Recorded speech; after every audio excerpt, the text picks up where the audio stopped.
Welcome back to the Neurodiverse Marriage Podcast, a Q&A with Mark Hutten. This show is dedicated to helping autistic husbands and neurotypical wives build stronger, calmer, and more connected relationships. Every episode, we take real questions submitted through our YouTube channel from both ASD husbands and NT wives. Today we'll explore communication challenges. Let's dive right in. Our first question is from an NT wife who writes, "Why does my ASD husband go completely silent whenever we argue? It makes me feel dismissed and unimportant. How am I supposed to communicate when he shuts down?"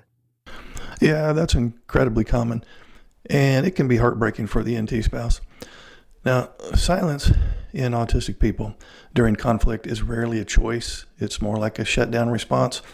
So when emotional intensity rises, the autistic nervous system can overload and temporarily pull the plug on language, logic, and emotional reasoning. It's a neurological break, not rejection. I know it looks like rejection.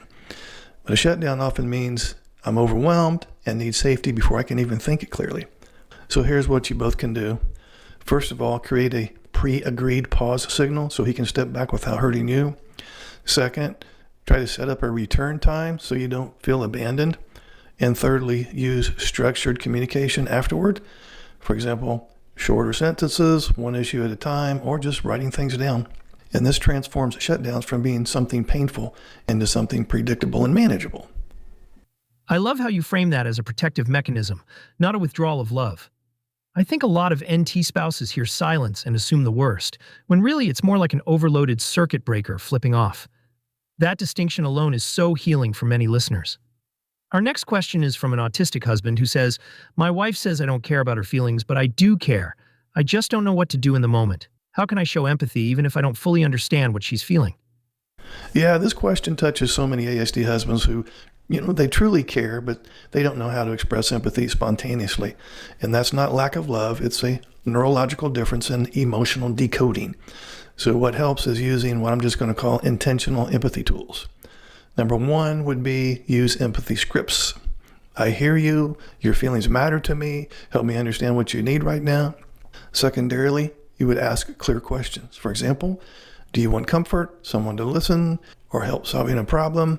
And thirdly, you'd want to reflect back what you hear. So you felt overwhelmed when that happened, is that right?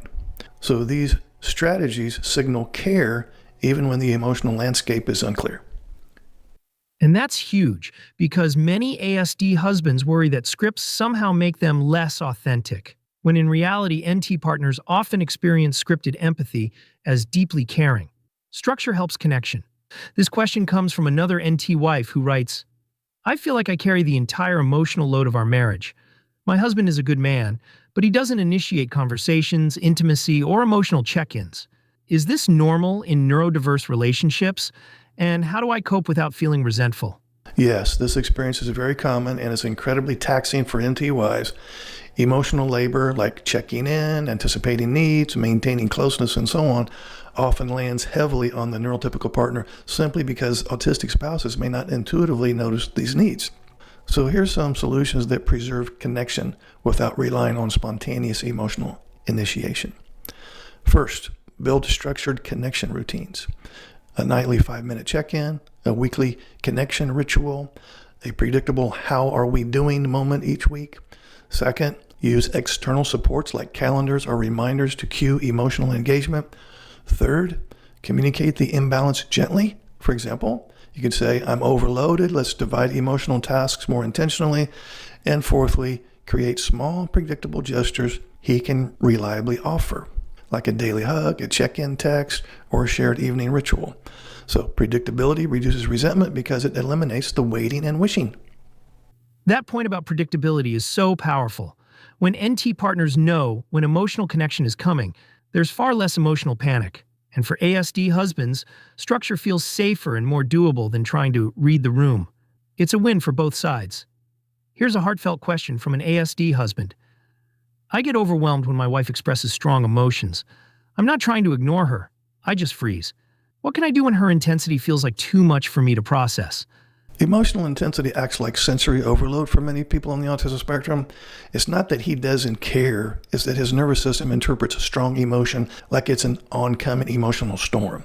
So some ideas to help would be, first of all, ask for soft startups. That would be a gentle entry into emotional conversations, which reduces overwhelm.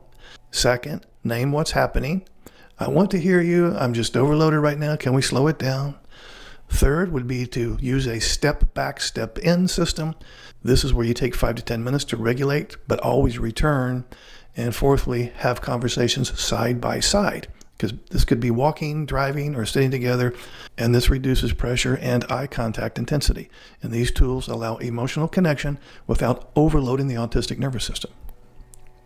That side-by-side suggestion is underrated. So many couples report that the best conversations happen in the car or on a walk because the emotional intensity is softened. It's not avoidance. It's smart relationship engineering. Our last question today comes from an NT wife who says, "My husband needs a lot of alone time to decompress. I understand that, but I feel lonely. How do we balance his need for space with my need for connection?" Yeah, this dynamic shows up in nearly every neurodiverse marriage. The autistic husband needs decompression to regulate, and then the NT wife needs connection to feel secure and bonded. And both needs are real and valid. So here's some ideas on how to balance them. Number one, schedule decompression and connection. For example, 60 to 90 minutes of alone time, followed by a shared activity or conversation. Second idea is use predictable connection windows. When closeness is structured, the NT spouse doesn't feel abandoned. Third, try parallel presence, being together without pressure. That could be reading, watching a show, or working quietly in the same room. And fourthly, share your loneliness gently. For example, I miss you. When you're ready, I'd love a few minutes together tonight. And this creates balance without guilt or pressure on either partner. Parallel presence is such a beautiful solution. It meets both needs simultaneously. NT partners feel companionship, and ASD partners don't feel drained by emotional demand. More couples need to hear that intimacy doesn't always require a heavy emotional conversation.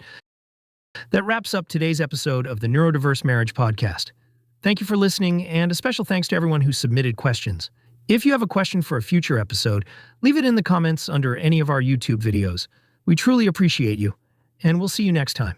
Would you like to schedule a paid private coaching session? This will be in the form of a face-to-face Zoom call. Underneath any of my videos, you'll see this Calendly link. If you click on that link, it'll open up my calendar. You can pick the available days and times that works for your schedule. You'll get a follow-up email immediately after purchasing a session that will have the Zoom link that coincides with the day and time that you picked. I will get an email too that you scheduled a session, and I will be available on that exact day and time, and we will talk. I look forward to working with you.